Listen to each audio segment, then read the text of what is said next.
Hello guys, మనకు నిన్న Rajasthan Royals versus CSK match complete అయింది కదా. సో ఈ మ్యాచ్లో చూసుకుంటే ఎంఎస్ ధోని కొట్టింది ఒక 6 అయినా సరే దాంతో ఒక రికార్డు క్రియేట్ చేశాడని చెప్పాలి. అదేంటంటే ఇప్పటి వరకు ఎంఎస్ ధోని T20స్లో 403 మ్యాచెస్ ఆడితే దాంట్లో 356 కొట్టాడు. అయితే మరి ఎంఎస్ ధోని ఒక్కడే కొట్టాడా భయ్యా 350, ఇంకెవరు కొట్టలేదా అంటే ఇంకా చాలామంది ఉన్నారు. సో మరి ఓవరాల్గా ఇంటర్నేషనల్ క్రికెట్ మొత్తంలో చూసుకుంటే మొత్తం కూడా 34 మెంబర్స్ ఈ 356 అబోవ్ కొట్టారు. సో మరి మన ఇండియన్ టీంలో కనుక ఒకసారి చూసుకుంటే మొత్తం 4 ప్లేయర్స్ కొట్టారు. సో ఆ 4 ప్లేయర్స్లో ఫస్ట్ రోహిత్ శర్మ, సెకండ్ వచ్చేసరికి విరాట్ కోహ్లీ, దాని తర్వాత వచ్చేసరికి సూర్యకుమార్ యాదవ్. సో నిన్న వచ్చేసరికి మరి ఆ 350 అబోవ్ 6స్లో మరి ఎంఎస్ ధోని కూడా జాయిన్ అవ్వడం జరిగింది.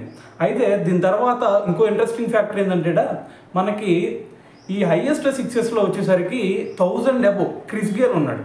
అయితే మరి టాప్ 4 ప్లేసెస్ ఏదైతే ఉందో ఆ టాప్ 4 ప్లేసెస్లో కూడా వెస్టిండీస్ ప్లేయర్స్ ఉన్నారంటే సో దాన్ని బట్టి అర్థం చేసుకోండి ఎటువంటి విధ్వంసకర ప్లేయర్స్ వెస్టిండీస్ నుంచి ఉన్నారు అనేది. సో మరి ఆ 4 ప్లేయర్స్ ఎవరో కాదు, ఫస్ట్ వచ్చేసరికి క్రిస్ గేల్, తర్వాత పోలార్డ్, తర్వాత వచ్చేసరికి ఆండ్రే రసెల్.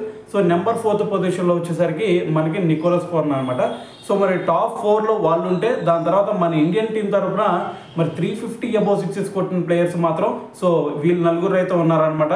సో ఏదైనా సరే దీని గురించి మరి మీరేమనుకుంటున్నారు అనేది కింద కామెంట్ చేయండి.